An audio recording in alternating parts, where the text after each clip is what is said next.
ndra bana progress machine bana bata jinwele ka ayeni nge ale atara atunna mama to dala mo de na fa ko ba yoro nyini we fa me kurba mai ko lu fa no go ta go glenfie ta glenfie atete bla recommendation kile ewa akonye nge omuna don abaye wo ya la kwa bana ma ko ne bana mo to jira o fane bayidu kesu bono kiple jiro dum idma fi bama mbay ben to jiro wa fo baywa rokra ko ya fama madu am sera karama madu am sera karama ni ngado am sera ne ko di ni nga wala mu de fara ba fara sera ka bokara ka ba niye kurin tanye fole abo jode faratu ne khadra ya langini ana ibaha ngalle bubla kurina wa kana malikum masake do kungera warahum obu nyete inu tare wara be nyefe lay min waraihi azabun ghadidun o wara min fle we da nyefe la dido ako tato be yorami masake do be ya khulu kullu safinatin mazgai ya marde ko kurumbe ni kanyi ku ka bemine ratba ka boshat bila durmate di magubda jihadi ganai ya rabbaka ya raga nade nderge be joro ko Ismail Dukure ababi akon na haidara bay ale benyi ne teriye bayin fayi teriye okun ya alay Idrisa Haidara mado Haidara ni balam sabsu ka fogo bani Hashim dalembe na be jo fereke balam sut anana akada masuru sumo da mata ala tagata atto adum bi atto kana na makani yakuma adama din ni shi ko ni soro dro wakati do be ni soro madron ni bana be nyona ko baka dadana bana to de ko bana ba furaka be pamulu la ni sayata nyon sallallahu sayata nyon sallallahu ni bana ro kida ay ne tanyara furaka ni saro la yi to asudi غير رسول بير فرج الله اكبر واما الغلام اما كني من نيابنك افغا وكان ابواه كني فانا بكم جرا مؤمنين يوم بلاي فخشينا ان سرنا ان يرهقهما دين من فاني بكربا طغيانا وبلا يدا بركه وكفرا ان كافر يا بركه فاردنا ان يالني ان يبدلهما ربهما شيء كمن فانا بالا على كفر ما فلي خيرا دينا من كفسا كتم الدينجا سني الله أنا من كسرو ورحمة هنا لا أما دين فقالوا ترى طرف سبا وكذي أسرع با ودين سرع با أجرب فاني باي ها با تندرا ولو تندرا ولو نيني فايرامي سيفولي باي جرومني تكشيد دمني كم برا ولو دلا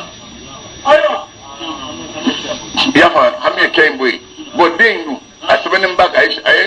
sidna khadare ay murboy ko rokka akama gu fiye ka boka ay ra sabin baka ako kafiru nas na bangena in asha ha fa abawahu yakfurani na balula afara ba ul kafiriya asabula ako utba ne alla nyindi ala ka tani ban mafale de na mi ka sanu ye mi hina ka surula ala ya kete ban na jo ay dem so wolo o dem so kele na man bi wolo bla boro dem so kele dem man bi wolo bla dem so fulla mima o ina ma yan kana o ina ma wolo o fe ne o dem so wera furu o ina ma wolo atura te tan bi wolo bla de bora kele الله أكبر وأما الجدار أما كوكو مني مونغانا دوني كونما فتانا نيكو نما كولا كوفانا سرامنه أي رتبنا فينا فليكو نما كو ne chemin fa ko yento yaninge e blogre akilenga ga ko sti kemin fa do blogre akilen rega mu ibura mita mu yero ko sore ibo la ko beta mun goto ye ma de fa ko ya kele isarano ko ro ibo la kata ala tare iski madiana kata muso di mai ha ki wele ki toy otuma yinyina ne chemi mfa yinyina no ko wa ko kana mo ke be fa mo ko no ma da beta abo kele ko min nan se roma fakana ko yin kungera fulani kenin fulade tay yetimaini mi yetimedem fulaye madinati o ko medwol du mi yan jechila o ko o yetimedem fulaye mo du hono fakara kanzun sanun de la sagolem mumbe ko yin jugoro ma o blalembe kamani fulaye o faya asben ka doyen ka abla kesu kono ko joka ka anyina alape na dum balu ko yara tuma minu sele ko donye ala ka to ko gabbi sarin soro ala ya on la donya ko be ni gabbi am wakati nabi mamni on je dumna no do warto yetime deme tan soro la ta soro ko kara wo yetime den ta soro la ako jore dana abuhuma kamana min flame fap ngera salian fap ngera manyi awanya naw yara dum be rasul ko fede ha alaga hera ka ni jiba teba naw nyana aw dum be rasul ko fede qaw ayit lina dum be rasul ko fede madama bint ali dum be rasul Allahu akbar wa arada rabbuka imma de yala yini an yablugha kamala nin flengate ashudda wa kamala mura danna wa takrija ublabna bolike kanzahuma mukasanu la sugurina rahmatan wa yahina ye narraja kabim mayoro wa ma razu ago senna musa masa ago ne minge kabini kuru so lilla nyeminge cheni fogal la nyeminge susu jolle ne mubarake ana amri kabo nyerka yamaru kamade zalika ilhamdu kana fonye ko ninge ni tante nga fona de kumaka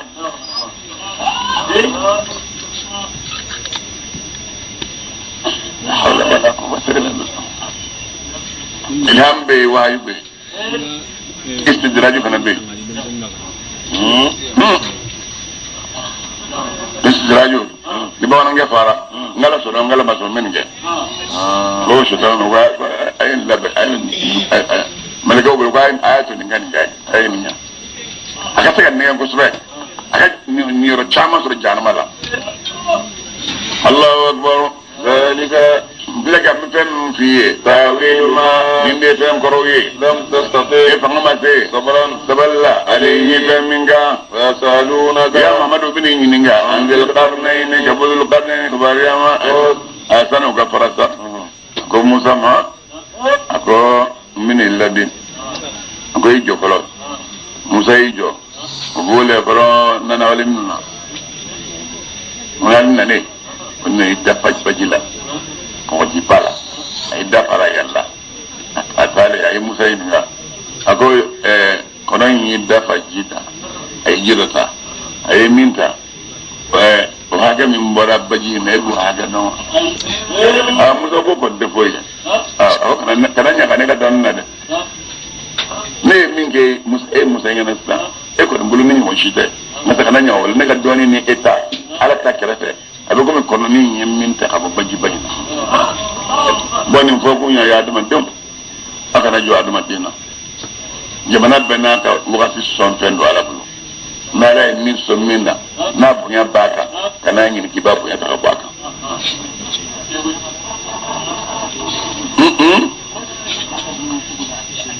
ate tiki tu ma fa pani minge ngo ala ka damfe na yi de balu tukun bien ni ma mbiri nun ne be samfe olumu be samfe abu de mine anyeka de na ibelengro ati bi mission yende kama te ki goshi dabolo de mine chap no e mine dra bana abiku no mbili abdul bana adomani na ya dunki fatma mi abini danya gala barka da Allah ta'ala aba ko ne kuma to boranya ba ko mbalen na dunya ba no ala ne barka de ka simita no ya an de so irala aba de so an so wor blongo nyalla kan ngablemuna nyaka kumbe ana nalni be Allah akbar alaikum assalam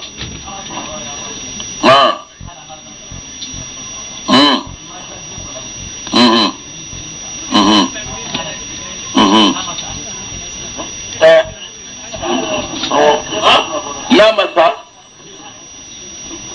avec bien ay bari na fara law ni wa hada firaq bayni wa baynaka ni ka bari la boy bolo daga ko hada firaq bayni wa baynaka on woni ngi min faye o do abesa ni la babesa do Allahu akbar ya Muhammad ka fa wa ta'alunaka ويسألونك يا محمد بن نينغا عن القرنين قبل القرنين خبار يا محمد أفوي ذكران واجب لنبنا خباريا كلا عليكم أو ما منو كبنت القرنين خباريا لا أو مسا ما كنا أو نما فوي لك ذو القرنين دوغلوكا أو مسا نبي الله ذو القرنين أنيا صون من كل شيء يتمو فيني آدم دم هو بدوالا سبب دام أبلا جلنا فاتبع أبني نمنينجي سببا كرسيلا الإذات منمي نانا نسي مغيب الشمس لبير الله أيت لسرو تغربو أبب مولا كفولو منو أم يتمي بغفين دونجي أي ما دو سرو لبير الله أمو مساقو يد القرنين أما كان نون لا زابا وإما أن تستكجر وسنن والمكان يمامنا ولا نوي ينامنني قال ذو القرنين نكو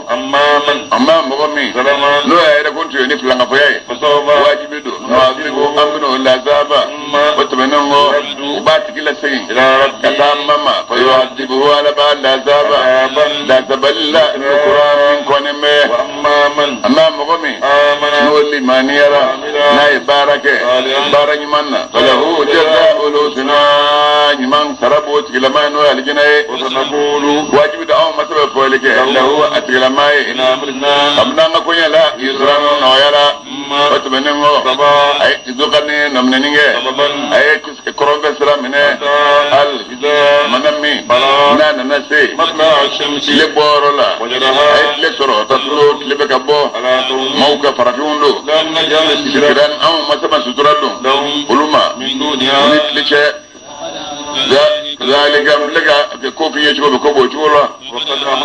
باك أمو مسائل لما لقى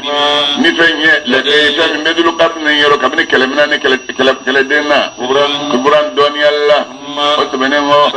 لقاني نمنينغ أيسرا نمني إذا منمي نانا نسي بين سدين الوف لا نيونشي وجرى قوما أي ما دو سرو كروف لا نيونكوفي لا يكادون والقوم موت سرونيا يلا مولا فامي عليك أولان كربرانو إشنووي وكذا ما منهم بعد نفنو يممنو أدمدين دفلون يولوكو يا ذا القرنين يدو القرنين يو ياجوج قبيلة أني ماجوج قبيلة ولي كينينجلوي دوغلوغا يالا نجالو خارجان أنغا سربو كديما ميما أنت جالا سودان نجاب سنزانغو شيننا أونشي أني ياجوج ماجوج شيء بالقرنينيغو ما فمي مكاني ربي نيني ما فبويا فمي نكبين نقولولا وقبسا كتماوغا سالم بوغا ديا فاينون ممي ناوفا وكان دمدرون بقوتين فماي اجعل رد من السنزاندو بينكم او تشي وبينهم ان ياجوج ماجوج او كان نما دوبار الحديث نجت كلينه الإذات منمي اي نجت ددك ناي دغينينه بين الصدفين صد بيد الصدفين كل فلان نيون شاي نجت دولة مامي اكوما انبو كيفهم في على صد نفون يكو دغالا بوكا فام فيه الإذات منمي نانا نجينجي نارد نجد بن نبلي كم تسمعتو أكوما أو كان نما أفرد إفران من زلاجي اللي منه أشورو هذا نبلنينجا ما استطاعوا نكتير يا فيا رسول كافلا كما سبايبنا وأسدنا له أين الكتير أرسلنا أم مساي زلاجي أنيو بولاي ويسلم معي فاعينوني بقوتي أخير أو تمنون بي يرو نشي سرارة دلا مرياتا لغوي يبي تشوين لا جابا ميا فهم ميلا يبي دومين منجي وقت يبي سكو دومين يجي وقت بنمو يبي فيتامين منون كمبتبه لولو فمديما وفيتامين بدوغي فرقولا نيجم ماي نبي هاكلي تولا ni muso fulle mi fa muso bal ko bajila mata ne ce woni ngaw ta jigilan du mo de fo yede malero ko taw ibe ce woni nga ne ce woni nga ibe ba ma ngi nga ni ma ma kele fura fere lay o turara ko lo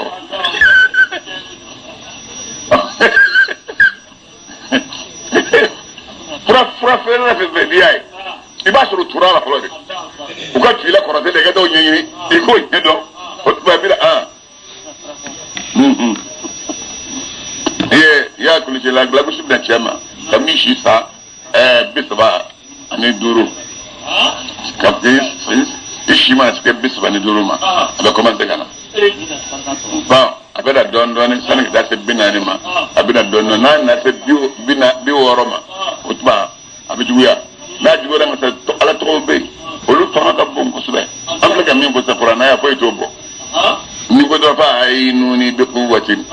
anga modern rotara Senegal atale atefendo ala na nake doyide ministre doyide ka fo doye ko kam wonina le ko shuka gwala sa shuka gwabulo ma ye bona ngama bas be abla ko ni afam ya fam abla ke damana abla ke dala juwi mana polo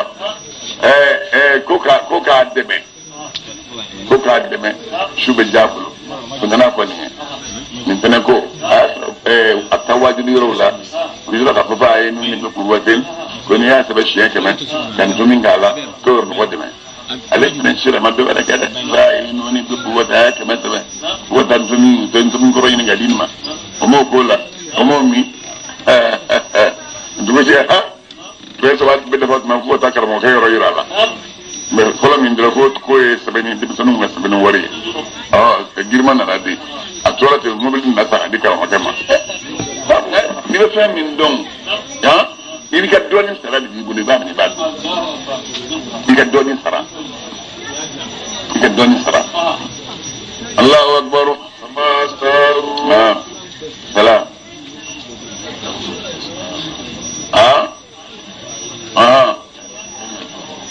fa'inuni bi quwwati ki ba saba shi yake masla ibita su busa su bu kolo de minna ibina no tobi ikirin be badu atlaga najimi ko gabsa chema ko su ya me ko sube fa'inuni bi quwwati ba saba shi yake masla kata su fiela kata su busa kolo de minna ibina tobi ikirin foi wete faraka ana binna ko ngala ko naka soidu kan naji mi ko fsa ko sube ala saka sa na so na gele ala fene iben nege boyini nege bo mana sebe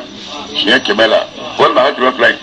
ni ya sebola iben nege bo kala ne nege bo kala be ten ibe ko fin ibo do kala ni tomi ibo kala mi yo ke akopsa chema ko sube mikele ne bowe barado be obe che benye maluya tala o jimai mama na sai do nyene ke begele yimo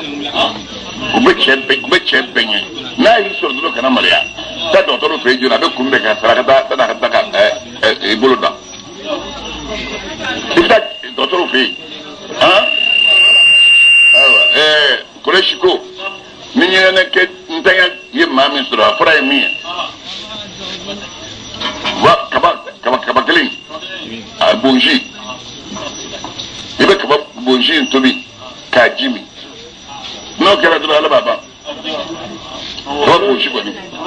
ni yara gele ya imine ha ibe kaba bonji tide imana be tege ninga be di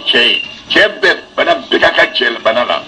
na ni badro kana malaya docteur bi bon ni fle kan ko sebe ko bonji ni yo soro ibe to ka daji na kashi ni ya daji ka ibe to ka jimi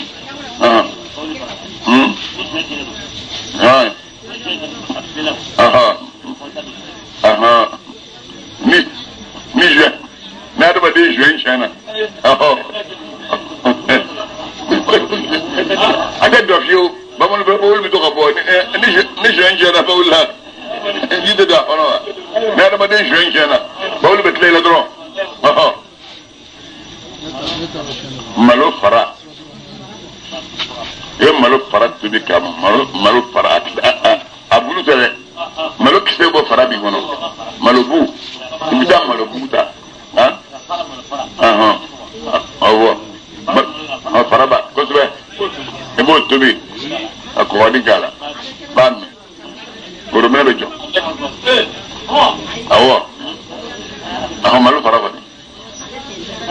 ka tubi ka ko do ngala ka to ga mi abana ibise ga ametirize alman bela sobo demso ay ambaga nya fawe ni ma me shi soro do abana abidima jawoche Allahu akbar masau ulufa mase ugayele barashin sana ufama mase naqiban subalillah lahu barashin yo masu wo ala kagele ala dul qarnayn ngo akoni baraji min fle ni hina rabbi ko banne mayoro manammi ya awad rabbi ni magaledu nana ja'alahu ala bi barashinge dakkan ko fenye fatana wa rabbi ni magaledu kerani ya juju ni majuju bolo kera okay o chiande de foito bali wa tarafna ba'dahu ni barajin karla do ma on masai ya juju ni majuju do to odonna ولكن من نسأله في بعد دوره ويفعل جه بورلا نوار كوا كنيه أي دام بن بفرانيون كا كلا كلنجا جماعة فرانيون لا جانما أو مساي جانما سوريا يوم يدين ودونا الكافرين كافرولا سوريا لا من موما كانت عينهم ما من يكتب جرا نابدت كنا كنو عن ذكرين وسجد على القرآن آية من لا إله إلا الله وكانوا ما من كرا لا يستطيعون فقد سمعان كذا وجل لما أفاسب الذين يلا مويا بسبيوا أمن كافر يرى يتخذوا بادي يلا بو ينكو سكن لك جومنه من دنيا نام كنين نو ملكوني إيساني وزيروي أولياء كلكو تروي إنا أو مساء أتدنا جهنم أو مساء جهنم لبين وكا نام فناي لكافرين كافروي يا محمد غافوي يلا أمغا أخباريا لما بولنوي بارولا لما ما بولنون دولي مويه دل سايهم ما منون غبار بلا جيلين شينا ينا ما يكونوا من كنت على كسرون قولوا أبولو ينا كافولو كوفك نيانينجي سما بارالا ما مني ببارجو غاكي مسابين كي غبارا كي ولي جمكولو ولدي مويه ما منهم كافر يرى نو ما كبوغويه أنا لا تعلق من يونيه ويبارج ما وبارج من جاب بلا جيل بارج جنة إيه ما أو مثل دوليك ولويه القيامة وزنا أنت سمعني جولويه ملك مين فيه ودي كافر سراي جانما ديويه كفروا كافر يلي منجرا أنو إنك رأي وبني وينك كرا وبني وزرا كل كيلا بنا فونيه gado maminu limaniyara nuye barake barani mauna nati jannatu li firdausi aljina sokera olu yala ka doniya kono kero nan fana yala ma dira noma ala ka wono dominendo jannatu firdausi kono ko na yi wala ko sey la manini kabo maka tayro la ya Muhammad afuye لو كان البحر baji dugulu baji benna be kungera زادا dabawiye كلمات ربي nim maka on sebeni yega ka yiri be ka kalme dana be dal baru baji be ba قبل أن تنطق tako pada pada kalimat rabbi sanne maka on ngaba ولو جئنا Allah kunana bibili dugulu ka jinyo we مددا to ke demenye ya Muhammad afuye inna manne Muhammadu ne farkulo made naw daga ka lo wayi de ke kana ne Muhammadu annama aw ma o yemay mi makelim be momin ni kera ni besra ka rabbi Allah ta'ala kum men ya nas ma min kelime ko jiye ye barani mange diga barake amalan barala ni barani manye shirike hadani kara makelim ci planga boya ni gam maga batoye suratu man tafi bana ya kala kana fadam daga barka dam jumawo jumaye bakala ñu ko wi ni innal ladina amanu ala bilal labayna ni modru be ka wuli sube ka tibel do foka kala do maka ina la fala ke kuno no leer se kon sere be kuno e ke wuli woni ci banga wuli Allahu akbar سورة مريم ni maryama ko bo suranye makiyatun ma ngadu bona gras judiro madina kay wan faqala min badina ya fla madina kawye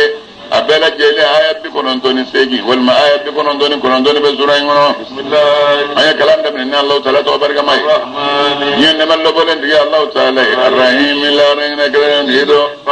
ka ha ya ain sad Allahu alam bi muradi bidalika ذكر رحمة ربك ni maga hina kusmaniye عبده aka jongela زكريا jonge min do Zakaria wakati mi نادى ربه ni Zakaria ya manna ya amma نداء wele kanna خفيا ni wele kan du wele nge du tlabe matlu tala kilim wele mi ki joga mi hirabula tlabe ayato din daya bala ma den sura ayala wele du tlabe na tamala wele te muso de kala sabu ya ga hagla di ala wele ko lo joye Maryama Allah ka kene da nama Allahu akbar قال nabillahi Zakaria ko ربي ya amma إني ikaro ne Zakaria وهن العظم kulukuru la fura مني kabne la واشتعل kumulo menena شيبا mishije ولم أكن wala ma ko ne dumake شقيا bi duai ga ni wele koro binu na ne make no duye shafi rabbi ya amma ne شقيا make jonji waro lenye ni wele fanni fantanya yin lamna bela ma ala amini wele stanza de ne tembulu bin faso min ko da labno nya fay awa jode وإني igaro ne Zakaria خفت ne sarana الموالد bina ke donye ورائي meno mina nan ko feni sara mina ki doni minto bende ndale mina no bata nyaye وكانت امرأتي ne muso dungera akhiran wolo baliye فهب ala ne anyini ne anyini te ka dilige nema من لدنك ka bo yala yoro wali ya dendia يرثني ni den ben kinyata ويرث من o آلية yeri to na be kinyata lege na ya bo ba dungola وجعله wajalu ala eka dinge rabbi yamma رضيا ka eka ke jefe nyiro يا زكريا ay ala wele le minge do jabira ala ko chode ya Zakaria o digado am masa بشرك am ni soja بغلام ni cheniye idenge ni ndo ya ato ya لم نجعل سبيا amma to bange law idina min qablu ko binyam deshi to madaflo ya قال rabbi nabillahi Zakaria ko ربي ya amma soj mendo yakono wala ni denge ni beke nefe وكانت امرأتي ne muso de kera akhiran wolo baliye وقد بلغت bati ne sera min el kibali kamni korola ijiya koroji gitya yoro ijiya ajigilat ke yoro mo bi jigat ya adama de ko ni koromi Allahu akbar ala ora ben billahi Zakaria ko قال ملكي كان دراما كوكو بوجولا كدندي مسوما نرمبوغا إما يودفو كفوكا دي اندي اتشكراني مسكراني ما وكان نبا علياني الله تعالى أدوى دي بيبتي نمو كابي جماعي بابوشا نبا في بلدي جسوا نمو يبقى منا أي بلدي جسوا سنة باك مفرد ممين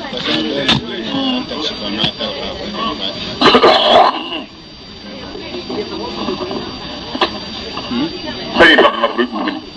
نيو فترة نهاك المال درون قابل الله سبحانه الله أكبر تعالى الله تعالى كما قال وكان النبي الله زكريا وقو يا أما جعل آية إذا كبكو كه يا ني ما دوني كبكو ميمو مسوكو رمادو مسوتا ملكا مياو أول ملكا كواما آية تبا إذا كبكو يمي بلو ألا تكلم الناس ني بانك كما موفي لا تليالي شو سبا فإذا كده كده فويتي لان كده كما موفي إني خلوة فيه أبي رسول منك يربيه سبتكما نيكما ربجين الله أكبر فخرج أوها نبي الله زكريا ويوهيك فخرج نبي الله زكريا وبورا أقام موت كلمة مثلكنا من المدراب أبورو من ميراب فانفلالو بك أمكنا أيو كوريا لك إليهم كتوما أن تسبحوا أخذا أن تسبحوا أي دايل درون كيكم مراكتا أبانا أكلم يادون كفاية مرد درون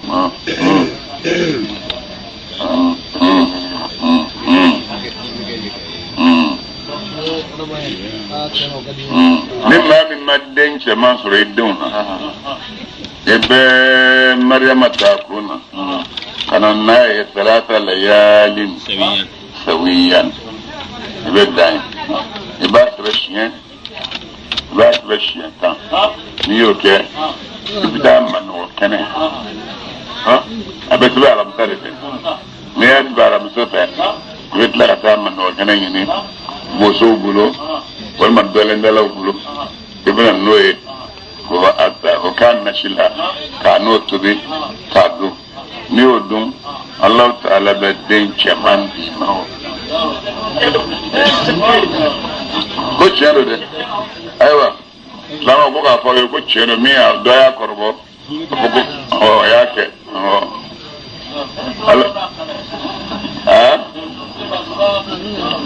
ha ni muso ba ke ni chedo cheba ke ni akora aya farazo na be faminya abe cheni muso de beka kala ke muso do be o be me o te den chema so de muso de bobulo ko be da falenta de muso ta o ayo sala ni mamma den esro ni mamma be madden chema so fio wal mai mad madden esro fio muso be logo chili jelemi ibe jele kse munan ka bo jele kalala ka jele kse wa ibe jele kse bla li jugoro ni chene muso ka boraka jele doye o edinge ajere ha amana kan tsere ajere de kamle se na wala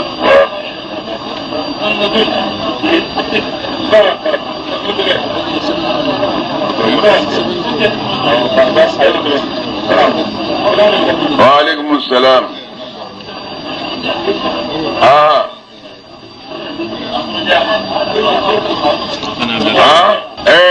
dengeko ni dengeko mala ausa uka kula jema ay on ba fo ngoti janiya kula jema ba ode ga donga di janiya kula jema ibo do ikuna akabo musofe nala ga de musoma oshu de mega che tikato Allahu akbar ansabbihu أن سبحوا أو غسلي بكرة صوما فيه واشياء أنا ولا فيه يا يحيى أدما دين سرلا دين سرلا دين ولا دين ولا سافلا ما أدري سلا دين نسالا كتودي يا يحيى يا تفسير الكتاب هذا التوراة كتاب من النبوتين نسميه وآتيناه أو مسائل نبي الله يحيى صوم الحكم نبي ما يلا سبيا كادم سلمة شيء سان سبا كذا نبي ما وحنانا سان سبا كذا نبي ما ومو بلا درون علينا يسا الله أكبر وحنانا أن يسوين الله من لدنا كبان يرنا ما يبين الله وزكاة أن يسوسن الله وكان نبي الله يحيى كنجرا تبيا بسر الله تعالى يكجوا ما على كتاك ما مناي وبرا أكرد ودينه بوالديه فانا باي ولم يكن نبي الله يحيى مكة جبارا ما كان جلني أسيا من على كتابه وسلام شبه عليه يحيى كا يوم دومي ولد أول دومي ويوم أن الدومي يموت نابس الدومي ويوم أن الدومي يبعث نبنا كن هيا أن ينمي وذكر ألا وقع توريتا من النيت مادي أو دو ولا أنا مش شايفين أنا ناي أقول ملمكة نقول بك دوني ني بدي دوني ما ها بدي دوني ما أباد دوني ما ني دوداما أتفوي دي ما الله شبيه قصة أخي لن تنالوا العلم إلا بستة سأنبيك عنها مخبرا ببيان ذكاء وحرص واجتهاد وبلغة نصيحة أستاذي وطول زماني أكون بالمكة الدوني سرو ففهم ورقا كلا دوني بسرني فهم ورقا دي منو فيه كاولا ولا أكاسر يهاكل كدي أكاسر دوني ينغالين شيا بيلا معناه نجي بابيلا اجتهاد إجيجا لما يننا أننا أكاسر سرفنا بيبلو أدورنا كلام أقولنا نجي يقصر أورنا كي واحد يجانع كانيني نيني كادر بدوني سر ألما أنصنا الله أكبر وذكر وذكر كسمانين الكتاب قرآن كنو مريم مريم كوفو قرآن كنو واتمي انتظرت ناي يرجع من أهلها كباك مبوشرو مكانا أي يرجع يرلا شربيا من قرآن فانبلاي فاتخذت أي من نينجي إجابلا من دوني نمكنا نكمويا استزان دوانوشا أرسلنا أو مساي شيليجي لها كتا مريم ما روحنا أنغاني جبريل أنيو تشيكتاما فتمثل سيدنا جبريل يرى مثالي لا أي كلمة كافرين دعاكنا كيك أدم الدنيا سوية من دشود دفلم ورب مريم أكو إني كارن مريم نبتانين الرحمن الرحمن مساي كبي تورما نيكرا تقيا عليه السلام جو يرجعنا ورب سيدنا جبريل كو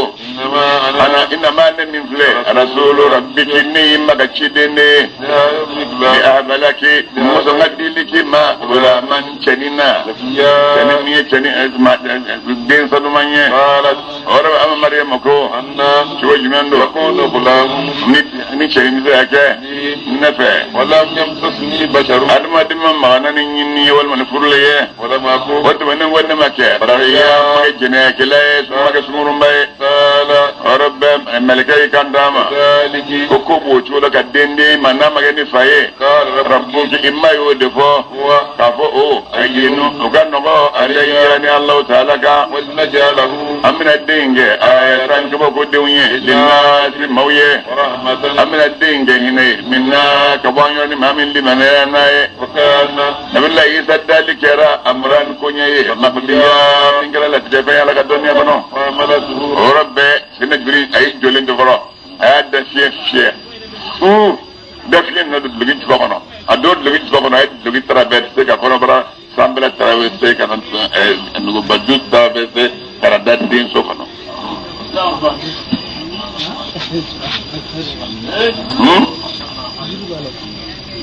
أيوة كتمان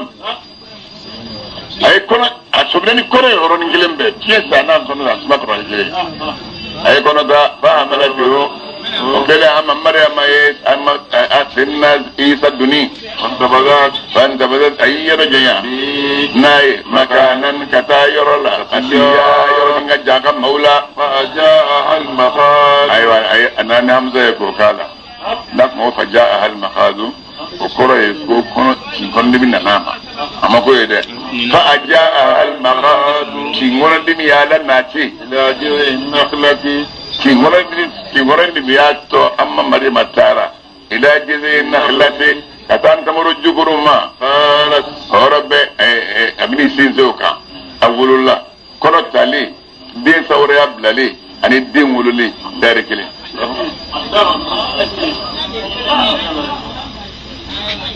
دارك لي الله أكبر قالت رب أنني نبي سمير جكرنا نب أما مريم كو يا ليتني يا نكنتا ميتوان نك نسا قبل هذا تكون نقول بعنيه كنت نكون نك ينبني من سياني ما بني نغو فناداها رب سيدنا جبريل نا ويلي من تحتها كفلو دغمالا على تندي سامبه سيدنا جبريل يا ولي كفلو غنو ay mumbai akwa Allah ta zari e kana bujunu قد جاء ربك bati mai kelike صاحبك idugu malala sariya ay jibul tabul asro ko jalendo ko farajila jismani na orobe وخذي ozi e ga yiyilige إليك katileki إليك katima na la ni sabaro juguru ya yiyi sasa abe bininge عليك ima rotaban tamaro den namanna ya min tegadi Orang baik temporu di mawam bina, abina alai mufai, bakuli, ikan temporu di indung, واشربي iki mikonyala, وقري iki nyera je ainan dinan, wakardi ainan iki nyera je ni denye, فإما ترين paima tarayinna, فإما ترين amana kani tarani yelike, من البشر adama deuna, أحدا ni ma kilinge maula, فقولي akwat kila mama, إني ni Maryama, نذرت ni صوما dafalenta. للرحمن Arhamanu masai sauman mundef mamma fe ولن أكلم اليوم bosau saumu yejma shu yele koyedi eki datte abo dumuni ma eki datte abo jimmi ode soyoye bom nte mamma o fe yede datte ndaro yo dafa dafalenda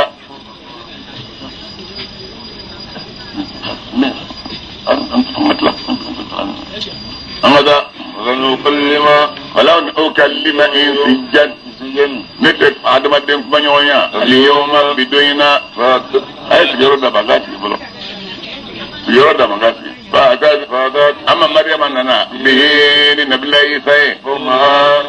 أكام غو سيري تحمله دين تلمك داكانا قالوا وكذلك أما مريم أن الدين نتويكو يا مريم يا مريم أو لقد جئت بات إننا شيئا نفنية فرياتا يفن بيدك من الدين فتالا يا أم هارون يا وهارون بل ممسوك ما كان أبوك من جد نبلا موسى هارون يده ni haruna wore de ya medu wono abesra alanye kosobe mo ya to daka fatu don atoman ba binani na nashu yoro mini mo to tekliye atoman gwaran ya haruna bal mamuso ما كان أبوك ifakum make rara tawi ifakum de jene kelaye وما كانت أمك ibayra fene make rabiya sumurumbe فأشارت ما sumurumbe war min do wa ko maharul baghi jene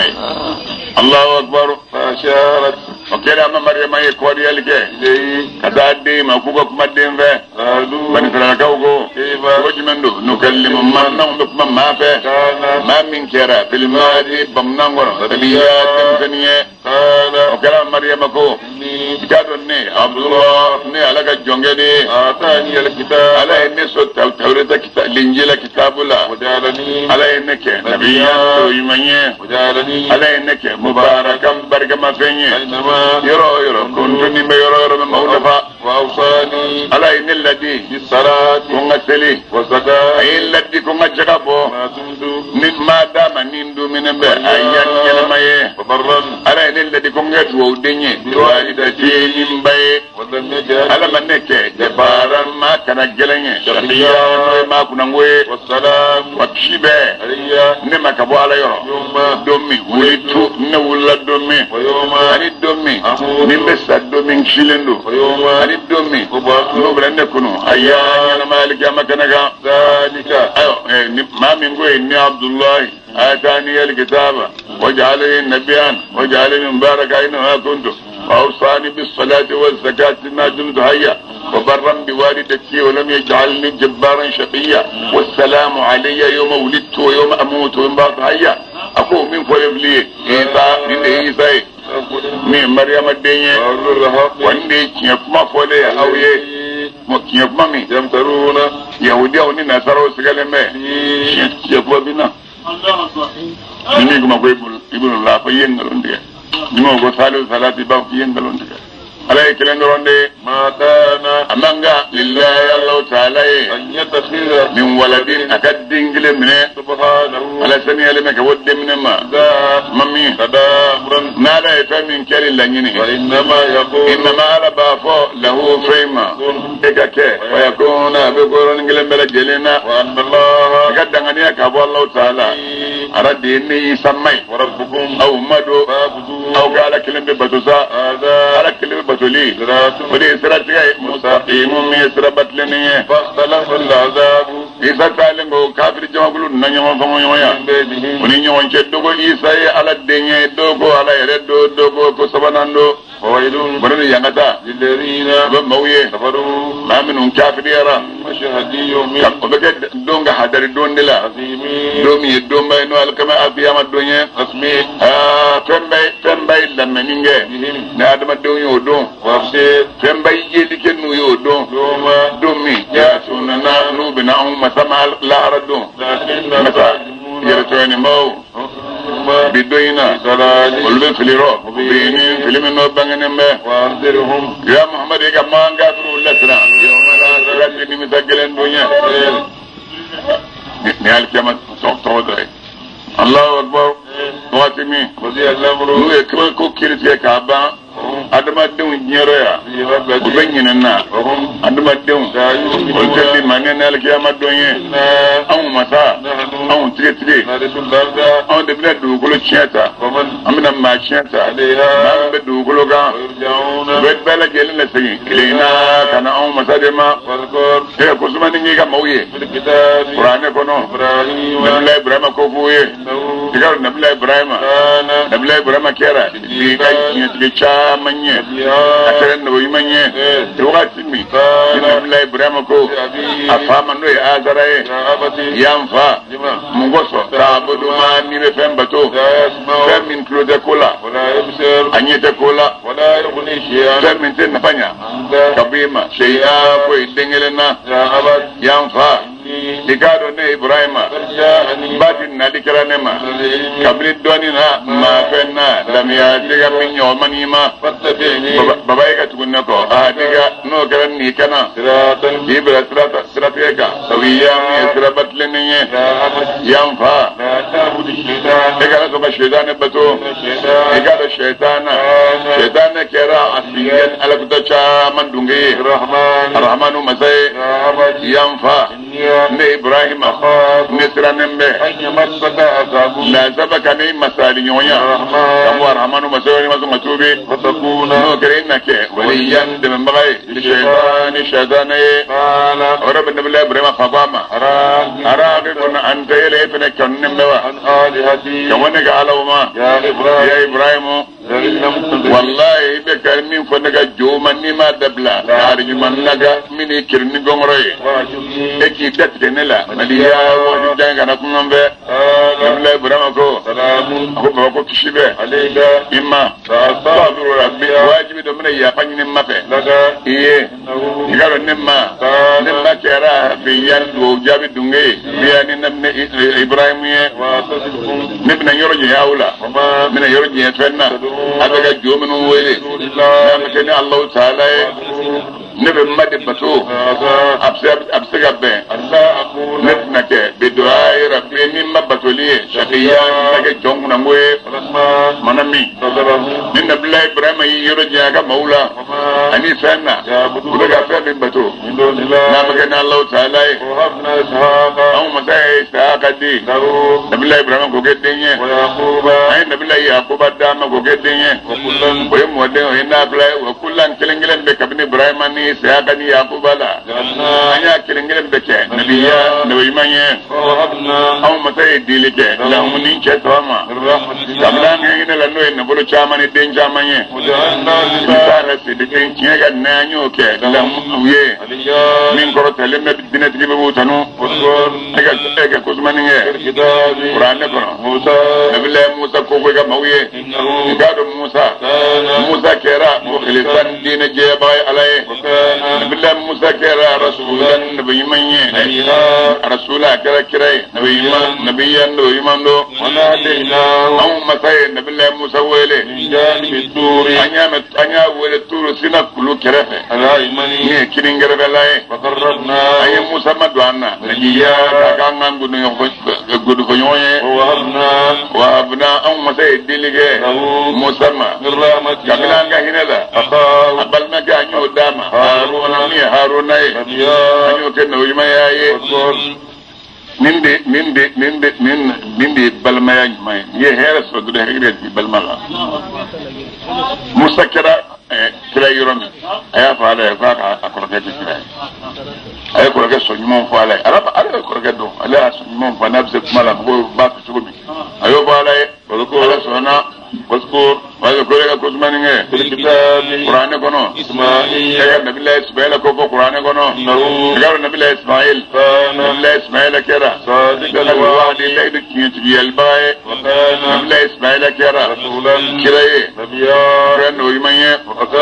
وكان نبي الله إسماعيل كونغرا يأمر له أباد دونغو يامرو صلاة مثلي والزكاة أبو يامر نجاب ولي وكان نبي الله إسماعيل كرا ربي أما يرى مرضيا جبنيه واذكر daga kusuma ninge في الكتاب Qur'an kono Idrisa daga nabi Idrisa kusuma إنه diga Idrisa كان Idrisa kera siddiqa ni tikicha manye daga nabi manye ورفعنا aw masay nabi Idrisa korota مكانا yorola aliya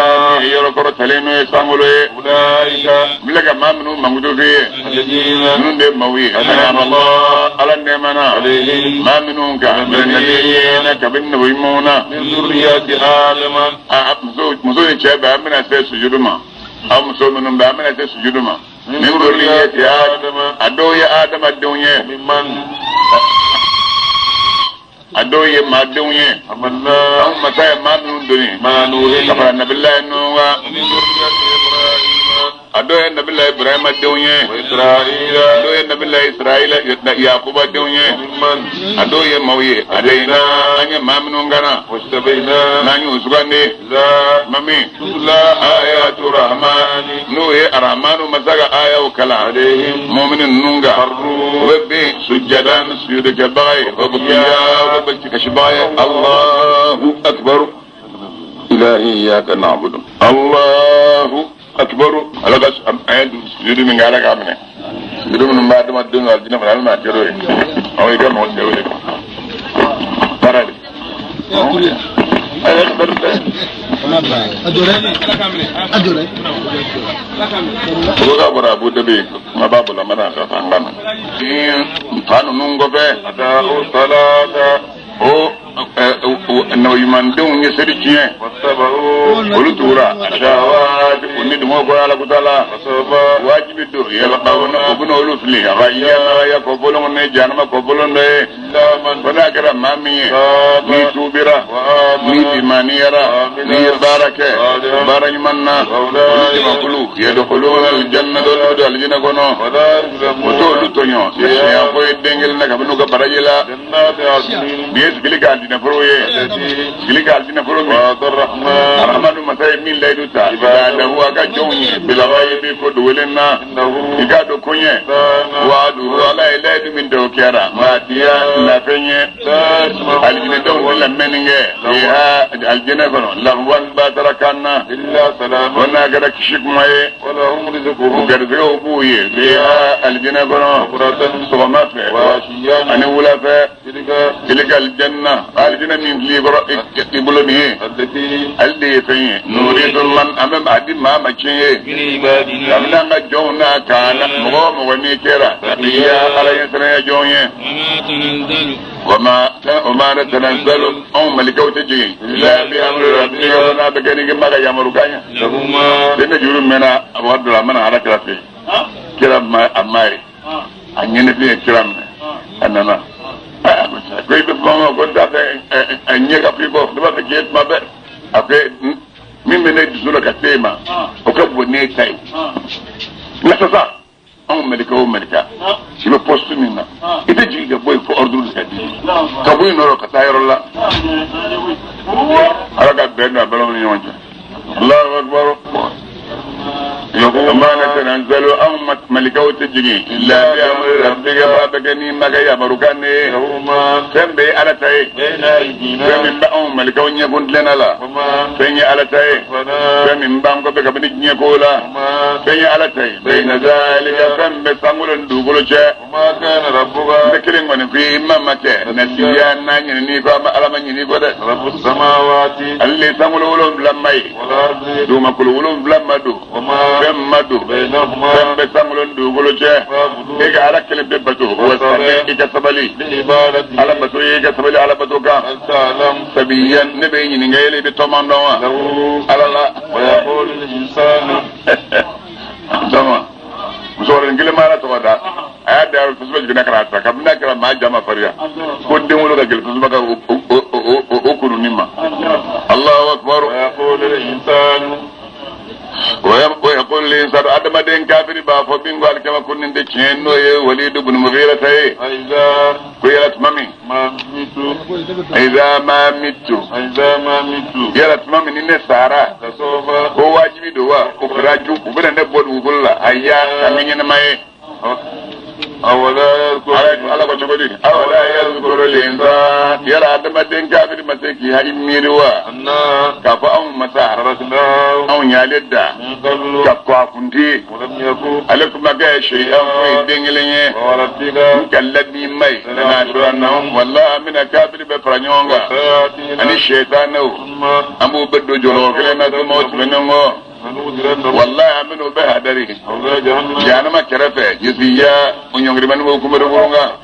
وتمنه أو مذبلا فوشي لك كل شيعة كابو قبيلة كلنجلن بلا جلنا أيهم وسومي أشد من نجلة على الرحمن كذا رحمن مسكا إديا جفريا لا مول مثل كابو جرو وتمنه أو مساتكتري أو نداني مساي نمويه ما منو غاغا ni jahannama suliya dunina mot gilo amot gila mawdo wa in minkum ma kala shida wa adma duna illa wariduha fi bila jahannama be adama dem be ni to de adama dem fi bila jahannama falma kana بين لي جهنم وكيرا على ربك إمك حتما واجبي فيني مقضيا من غير جرك با سراتي دالم مال دلا متى إذا جوكنا سرقتا تسمن يرولا كسراتي كتب الله أكبر وتمنى نجي الذين ni sirati bet me aw masala mawkishi تقوا ma minu yu yerta flanga bayani kafire magasra nyambulu kishi kabo janama toroma نذر الظالمين minu yu yerkuntu ni kafire ambulu to يا janama kono yisiya olinyo ngrimal mo kumerugurunga وإذا manami تتلى آياتنا nu ya umata qur'an aya ukala عليهم mu'minu ni kafiruka بينات mi aya gelunye قال الذين mawbafo kafaru ma minu kafiriyara الذين wa mawma amanu ma minu liman yara فريقين yaba wani nga jama bulu plus men so kelendo خير khairun